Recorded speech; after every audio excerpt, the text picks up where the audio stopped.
never rests. Counting careless in the sky. What a thrilling time to be alive. What is up, everybody? It is Sunday. It is the Georgia Show. I'm Jake Rowe. He's Jake Roos. We are DawgsHQ.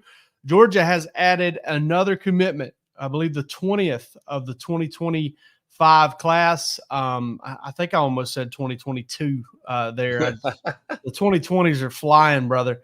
They have added a commitment. We're going to talk about that guy. We're going to get into the traffic issues and some news that broke late last week. We're not going to dwell on it. We're not going to be all over it, but we're going to touch on it. And we're going to preview SEC Media Days, where Georgia will have its spot coming up on Tuesday, and our man Palmer Toms will be there to cover it for us. But Jake Roos, Georgia adds another one. This time it's Rashad Johnson out of South Sumter High School. Tell us about this recruitment. Like, how did it shape up? How did it get here? Yeah, it's a pretty interesting one, actually, in terms of how quickly it kind of all came together. I had a chance to speak with his coach about this, and it was a situation with Rashad Johnson where Georgia didn't get involved until late May, I believe it was, mid to late May. At that time, I think Penn State was feeling really good about its chances, had some conversations with some of their guys who covered the team up there. And the Nittany Lions felt like this might be a battle they were going to win. Louisville was heavily in this thing too. But Georgia kind of came on late, had a chance to host him for a camp. And really from there, man, it just kind of took off, which is kind of a classic story that we're hearing these days, kind of over and over again. They get a guy in for camp. They like what they see. They move quick, and it all comes together. That's what's happened here with Rashad Johnson. Coach told me actually that he had a chance to work out for Georgia last summer, and the staff didn't really kind of give him much notice at that time. But he said one of the big things that he think changed over the course of that time was the addition of Travaris Robinson, who had offered him previously at Alabama. And so he brought him in, had a chance to work with him. They had an established relationship. He kind of knew what kind of player Rashad was.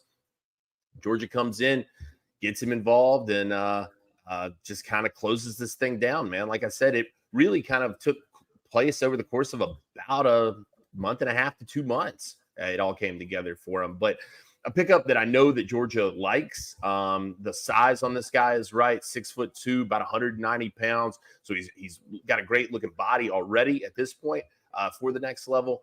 Got some length. And one of the things that I know you mentioned in our group text thread earlier today, man, this kid will smack in the mouth. Yeah, if it breathes, he'll hit it. I mean, he is an absolute heavy hitter, and that's one of the things we'll get into his film here in just a little bit. But I mean, you look at these offers, man, and I've always been an offer list guy.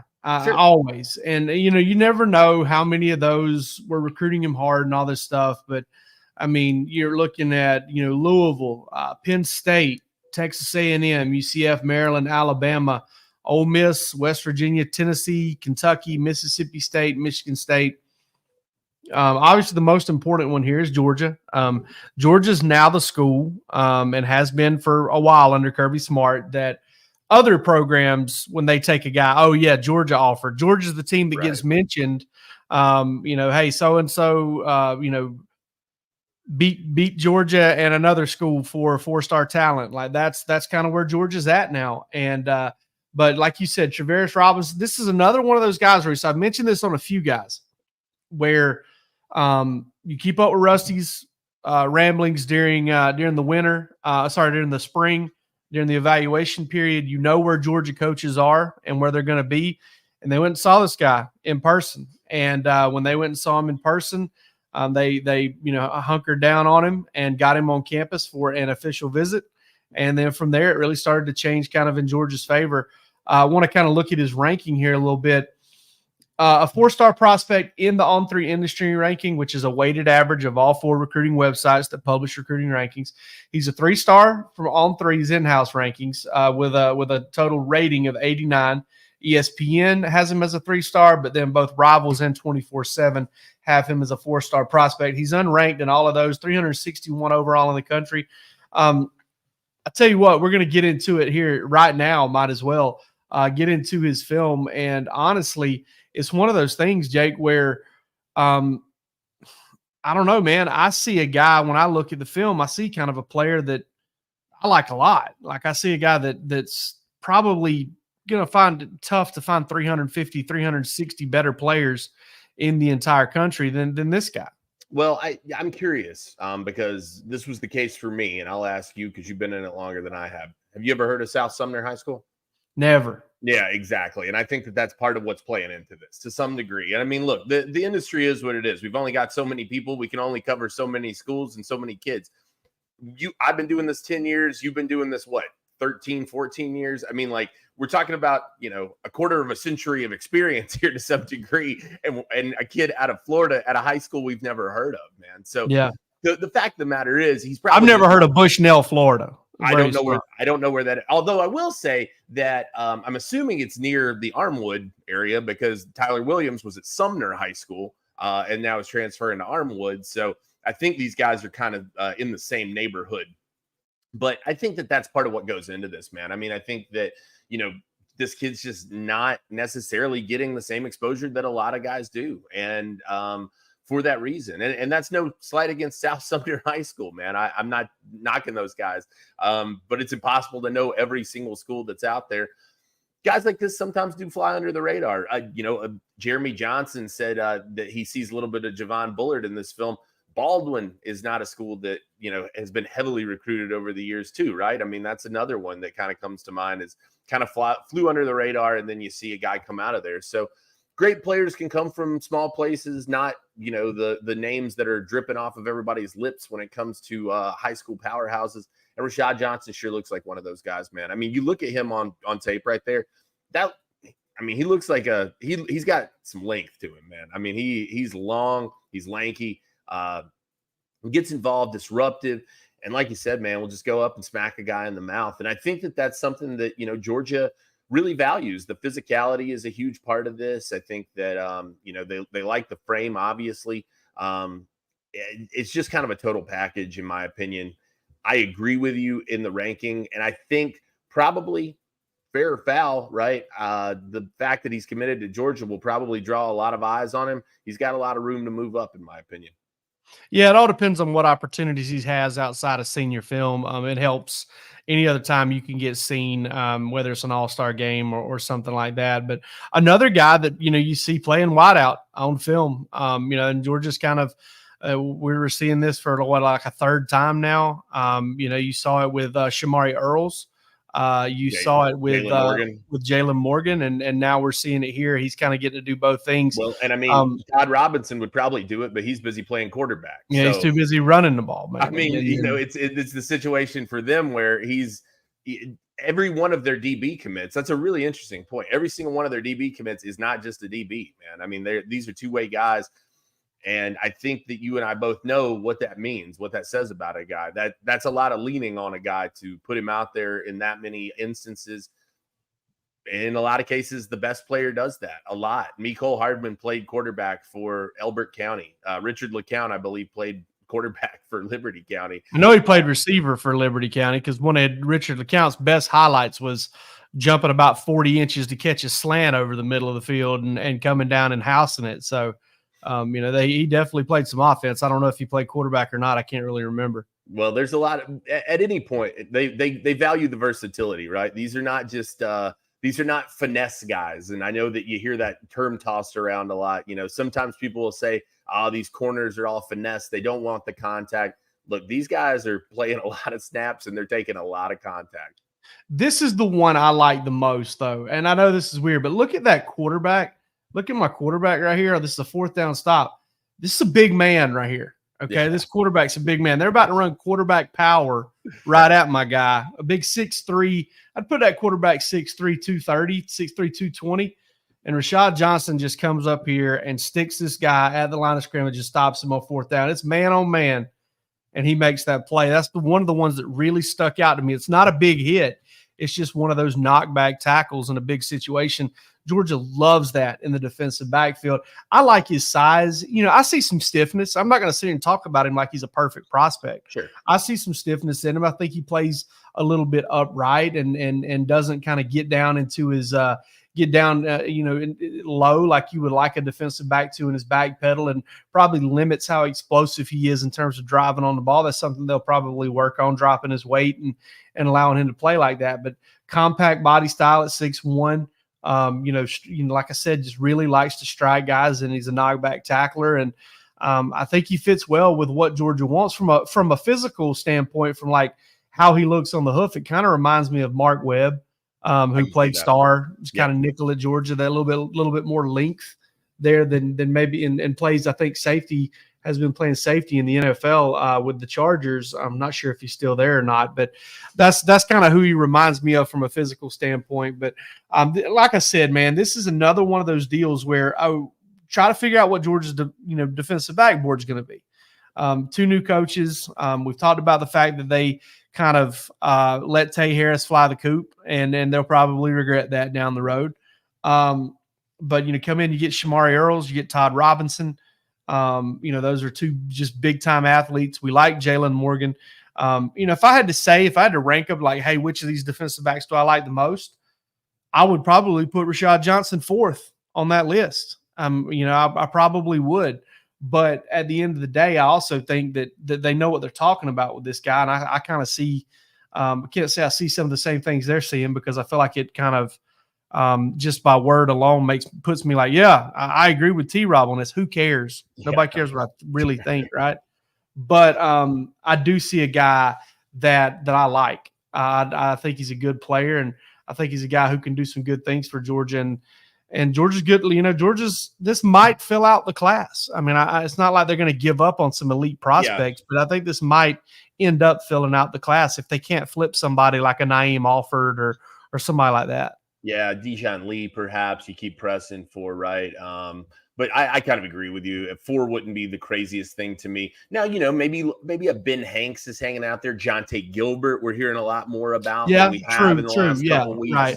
So that is the one guy I missed on there. I mean, I could very much see Ben Hanks or Jonte Gilbert in this class too. So maybe it doesn't finish it off, but it's possible. Yeah, no, it's definitely possible in my mind that this is kind of it. But I don't know that we have the definitive answer on that just yet. Now, I do think, though, you mentioned this guy and coming up and just kind of manning up on a guy.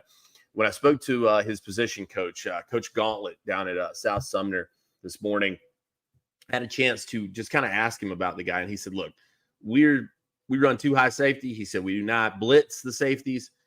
This kid had like 14 tackles for loss last season. He said, that's just play recognition. That's just coming downhill, finding it and making a play on the ball. And I think that that's a really nice testament to who the kid is. He said, this is a guy who leads by example. He wants to do better. He's out there asking how to get better consistently. And, just had some really glowing things to say about him. Said this is a really level-headed kid, highest profile guy he said he'd coached in his 18 years in high school football, and said, just as down to earth, you'd never know that he was this kind of guy. So, some positive things about him as a person, but really loves what he brings to the field also as a player. And I think that that's really huge too, to kind of get that endorsement. Obviously, like I said, too, I think there's something to the idea that T-Rob kind of carried this one over, had offered him at Bama and now has a chance to bring him back in, but brings him in and works him out first, because this is a guy, like I said, had a chance to work out for the Georgia staff last year. They didn't really take much notice. T-Rob brings him back in, and with a year under his belt, a little bit more filled out, he impresses. They close on it quickly, and looks like a great pickup to me. You're muted, Papa. I got a second screen going so that I can produce like Palmer, and then I had it muted and I was on the wrong screen there. But yeah, I like him a lot too, and I'm interested to see kind of how he fits at Georgia. Any guy that gets recruited to play safety, I automatically assume he's going to get some looks at star, and I think this is another guy who could do that. I mean, wouldn't just absolutely blow me away if this kid got up to 215, 220 and played linebacker either. I mean, he's a really good athlete and kind of has a big frame. I believe that 6'1.5" is verified, if I'm not mistaken. Yeah, typically, Coach said around 6'2" when I spoke to him. Yeah. So we're definitely talking in that range. When you see a guy on a profile over at On3 or anywhere else, and they've got some 0.5s and some 0.25s and stuff like that beside their height, typically that's a verified height. That's typically, you know, when they get into the detail like that, because very few people just fall on the number. That's typically, you know, a verified height. I'm not sure if that's the case with him or not, but sitting here watching spring highlights too. I don't have them on the screen, but he's a good player. And honestly, you know, you talk about too high safety and kind of what they do at the high school level. And I see some of these guys they're playing against on film, some big athletic guys. I did find out where Bushnell, Florida is, and it's more, it's closer to Orlando than it is Tampa. Interesting. It's kind of a little bit northeast of Tampa. And it's very close to the thriving metropolis of hold on, let me find this. This really got me.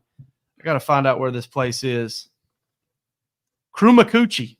That sounds like something from down around where you're from. I'll be honest with you. I'll be honest. Me too, buddy. Me too. He's you know, Willacoochie's in the great town of in the great county of Atkinson. The Withlacoochee State Forest is right there next to Bushnell as well. But yeah, real close to Krumakuchi on Highway 7. Wait a minute. I got the wrong road here. Highway 301 down in Florida, not far from 75. I got to tell you, I bet Highway 301 is an interesting place to be driving around. I bet there is some stuff out on Highway 301. Brother, if you look at this map and you zoom in, there are little creeks and waterways and ponds. I bet there's some gators in down that way in 301. Yeah, I bet so too. I bet there's also some human hair in the bottom of those ponds that the gators didn't get a chance to eat. There's some bones at the bottom of that pond. All right. Sorry, Andy Ludicky, for My Perfect Franchise, but you were going to segue right to you here, buddy. MyPerfectFranchise.net. You guys know this is a partner of ours. We appreciate our man, Andy Ludicky, over there. Are you a displaced corporate executive, or do you want to put your career in your own hands? You could also be an experienced entrepreneur and you want to diversify. Well, Andy Ludicky at My Perfect Franchise can help you out with that. Andy's a huge college sports fan and a franchise veteran, having owned multiple franchises and businesses. Using his expertise, he helps others find their American dream through a very thorough consultation and evaluation process. You need to call Andy, put your life and career in your own hands, and best of all, his services are 100% free to you. You got nothing to lose. Go find your perfect franchise at myperfectfranchise.net. Will be a wonderful opportunity for you. Just check it out. See if it's something that's in the realm of possibility for you. See if it's something you're interested in. And I tell you what, Andy's been such a fantastic partner for us over here at DawgsHQ that I feel quite sure he would probably be that for you if you wanted to link up with him and find out what he knows. So traffic-related issues continue for Georgia. Man, this is one of those things, Jake, that I assume you're rolling your eyes that there is another traffic related issue, because I get it. I get the people that are like, oh my God, again. I also get people who want to be heavy handed about this. I don't agree with them, but I see where they're coming from, and that, man, this has got to stop. I also see from the perspective of people, and I've made this point before. I've had the pleasure of shopping for insurance for an 17, 18-year-old man. I've had the pleasure of being one. I thank God I didn't have to pay for my own insurance at the time. It's expensive for a reason. It's expensive because the behavior that Georgia players, you know, I saw Justin Hokanson at our Auburn site, and man, I love Justin. He's a friend, and I've worked with him for a long time. He made the comment, this is just part of the culture at Georgia. It's not. I disagree with him wholeheartedly on that. There's nothing about the culture at Georgia that encourages this. This is just a simple situation of Georgia's had a run of it. They've had a run of getting caught at it. Tennessee has too, and that's not me using some whataboutism here. It's just stating the facts. Tennessee had like 4 or 5 of those things. And, you know, the AJC put out a report, said that 24 violations or 24 Georgia players have been apprehended. Well, come on, man. Some of those are just straight up speeding tickets and citations. Okay. A lot of them are. I think I went through and I counted. There have been 7 or 8, if you include Jarvis Jones, that were traffic related arrests. One of those traffic related arrests was Tyrion Ingram Dawkins was stopped for speeding, and there was an outstanding warrant for a parking ticket. Okay. So, at the end of the day, I'm glad none of these guys have gotten hurt in these things. I don't think Bo Hughley should have gotten arrested for getting into a fender bender or getting into an accident in his situation, although he was probably driving like a wild man. But I don't know. I just don't know how much more you can do other than educate and discipline. And listen, I'm pretty sure, I don't want to get into specifics because I don't know. I'm pretty sure there are some NIL, consequences for what these guys are doing and what these, the trouble these guys are getting into and the traffic related stuff. And I'm not going to pearl clutch over it, but I'm not going to gloss across as this nothing big either, because it is something that I'm sure Kirby Smart's addressing as if it's a big deal and would like to see stop. Of course. I mean, look, the reality is Georgia is going to be under further scrutiny than this, more than any other school, for good reason. They've earned that right, I guess, is probably the best way to say it. Because of what happened following the national championship. And so there's going to be an increased magnifying glass on everything they do in this realm. And the fact that it keeps happening, right? And the thing is, I said this on the board the other day, you could go a year or two without this happening. And the next time it did happen, it would still be a huge deal. I mean, that's just the nature of the beast. Georgia is atop the hill. They've got more eyes on them than almost any other team in the country. And they've also suffered tremendously as a result of something like this in the very recent past. So I don't agree with the heavy-handedness. I know that there are people out there that were quick to say, oh, kick them off the team, run them out of town, whatever. Look, I made this joke, but I'm kind of serious. You want to see somebody race? You put Smile Monday in the transfer portal. You're going to get Hugh Freeze racing over there to get on the line. I'll tell you that. Yeah. I mean, that's the truth of the matter. It's holier than thou talk, man. I mean, that's really all it boils down to at the end of the day. No team, regardless of this stuff, right, regardless of even the context, is going to cut these players. That's not happening. Nobody is going to do that. Now, what is going to happen, and I feel pretty sure of this, feel safe in saying it, in fact, is that they're probably going to be punished at Georgia more harshly for something like this than at any other school because of the context that's included, right? So it's a double-edged sword, man. But people have to live in reality with this stuff. And I know it sucks, and it's a bad look. I'm not excusing it. I'm not condoning it by any stretch of the imagination. But they're not going to get cut for this. And they shouldn't get cut for it. And nobody would cut them for it. It would be lunacy to do it because of the nature of the crime, right? I mean, I can understand if we're talking about domestic violence or gun charges or something of that nature, sure. And like I said, it is a problem at Georgia. I don't think that we can sit here and say that it's not, but nobody's getting kicked off the team for it. Yeah. And one of the things I'll say too is I bet you're not going to hear any other coach come out and say, oh man, they got a speeding problem at Georgia, and really talk about it, because I would suspect that almost every program in America is dealing with something like this to an extent during this NIL era where guys have, bigger and better cars and things like that. Because listen, I'm not one of these people that's like Athens, Clarke County has it out for Georgia players. I don't really want to get into that because I don't know, the bottom is hard to get to there. All right. But I will say, as somebody who has had experience with Athens, Clarke County, they're not letting up on anybody. Like I mean, they're very, very strict. They're big on getting their speeding fines. They're big on getting their money's worth as far as that goes. And I do think that there are probably places in the country where you're not getting the bracelets over 30 miles an hour over the speed limit or swapping lanes too many times as often as you get them in Athens, Clarke County. I would agree. If you look, the funny thing is, if you look at that list that the AJC put out, it's kind of odd because the speeding tickets that were gotten in Oconee County and in Florida and other places, there were some pretty high speeding tickets, 30, 40 miles an hour of the speed limit. Those guys didn't get arrested. Right. Look at the arrests are happening in Clarke County, which is, they're pretty strict on that, which be that way. Doesn't matter to me.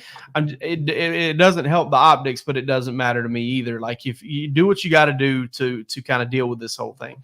But I also just feel like, I know it's embarrassing for folks. I know you don't like going to that family reunion and having cousin Joey yell out over the crowd, hey, what about them Georgia players? Dale Earnhardt, baby.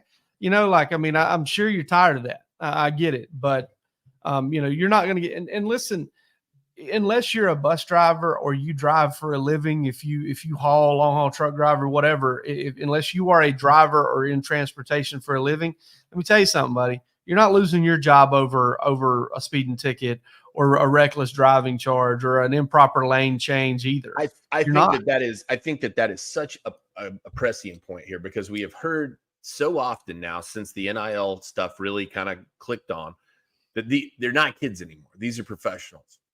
Professionals aren't getting kicked off the team. Nobody's kicking off the Dak Prescott's not getting kicked off the team for a reckless driving charge. It's not happening.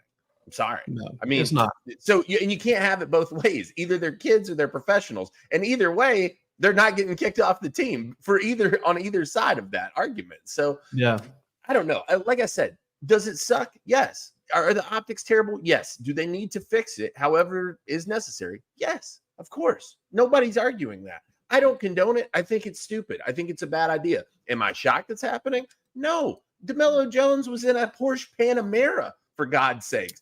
I made the joke on the board. DeMello Jones has already lived longer at 18 years old than I would have if you would have given me a Porsche Panamera. I can assure you of that. I don't even know what one looks like.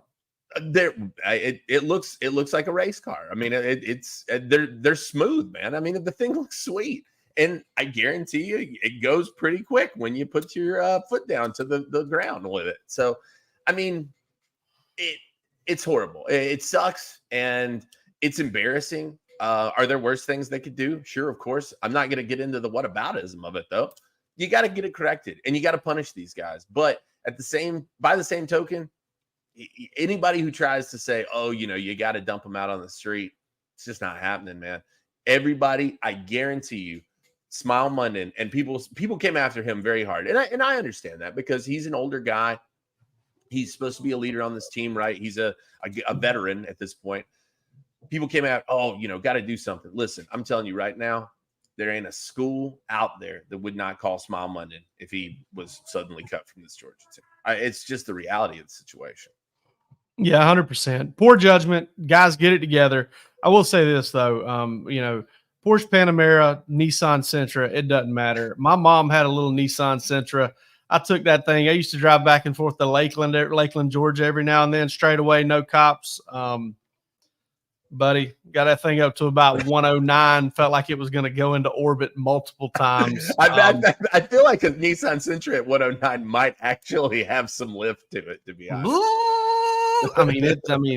Just absolutely. I mean, what a good little car that thing was. It survived me. I would take that thing every now and then. But it's stupid. It's stupid. And it was stupid. It was stupid for you to do it then. I've done it myself. 100%. It was stupid to do it then. It's stupid for these guys to do it. Nobody here is making excuses for them. And that's somehow, I guess that got convoluted. Somebody on the board was like, oh, somebody's calling you out, Roos, saying that like you're supporting this. No. Stupid. It sucks. It's a dumbass move, right? It's a dumbass thing to do. And you have to know the scrutiny is going to be tenfold that anybody else is getting, and rightfully so. And that's deserved too. But pay your dues, go run the stadium steps, get up at 6 a.m. And probably at some point, and I heard kind of some back channel rumor of this, I think that you're kind of edging into that world of, all right, look, if you can't get it right, everybody's going to have to suffer for your actions. And there was some talk that, there were some workouts that were probably a little more strenuous than everybody had anticipated that they might be after this news came down. So, that kind of stuff, I think, is how you reach it to some degree, but you're never going to put a lid on this stuff. And that's just another fact of the matter. You're talking about young men full of testosterone, money in their pocket with $140,000 cars. I mean, the math ain't hard there. The maths. Let me tell you something. And this takes us into our next segment really, really well. They should have them go to SEC media days and listen and listen to some of the ludicrous questions that get asked in the breakout. Well, Kirby's going to get asked about this. Yeah, I'm just saying that they should, if they want to punish these players adequately, make them go in there and experience some of the horrible questions. I've instituted a Georgia Show swear jar. It's $500 per swear word. You owe me $1,000. They all go straight to me. Yeah, some of the ludicrous questions that get asked at SEC Media Days, they should have these players have to listen to some of those. What's your favorite flavor of milk? Like stuff like that. Sure. Like, I mean, it's unbelievable. So SEC Media Days, as you can see, they are about here. They are upon us. I am not brokenhearted that I'm not going. We're sending the great Palmer Toms there, and he will have it covered top to bottom, front to back. We've even got Palmer set up with an interview with Todd Gurley, who will also be on it like a hound dog. I guarantee you, man. Palmer Tom's going to be on this thing like a hobo on a ham sandwich. He's going to wake up at 6 o'clock Central on the day of SEC spring meetings and do about an hour and a half of yoga to get ready for it. This is what this man lives for. That's why we're sending him. What do you think about SEC Media Days? I've made my thoughts clear. I prefer it stay in Hoover. And I like it almost as much as I like G-Day, which is none. Sure. So it's just outside of the little personal. So for those of you who don't know, before Kirby and the players go on, the local beat gets a chance to spend some time with them in a way to get the housekeeping questions, what we call housekeeping questions, out of the way. Who's dinged up, the driving stuff, Kirby's reaction to the UCLA game getting canceled, just the stuff that we would ask him in a press conference, the first press conference of preseason camp. Like, they give us kind of a session for just UGA reporters. That this is kind of organized as kind of a back room type thing. And we get that, and all that information is embargoed, basically, meaning we can't put it out until they get on the stage for SEC Media Days. But once the actual talking starts going on out there, I mean, you want to talk about, like, what am I doing here? That's exactly how it feels. I think it sucks, really. I think it's much ado about nothing, personally. That's always how it's felt to me. It's not that exciting, other than it's just like, it's like the groundhog popping its head out, right? It's the indication that it's all starting to happen again, and it's becoming anew, and the new season is upon us. I don't know, man. I mean, I'm not all that interested in what Kirby has to say. I don't think he's going to be – I don't think he's going to I mean, we've seen the guy for years. It's not like he's going to get up there and give the Gettysburg Address. It's going to be a lot of platitudes, and he's smart about what he says. He's caged in his responses. I'm personally a lot more interested in Kalen DeBoer. I think that's going to be a fun one to kind of watch, just because the spotlight is what it is at Alabama. I think nationally, everybody's got a lot of eyes on that program. Can he kind of continue it? The recruiting success says yes to this point, but I'm interested to hear how he kind of steps to the mic with that one. Billy Napier is another one, probably, just given Florida. I mean, like, everything. What about Brent Venable? Well, I don't know. Brent Venables kind of weirds me out. He looks like he looked into the Ark of the Covenant a little bit. I mean,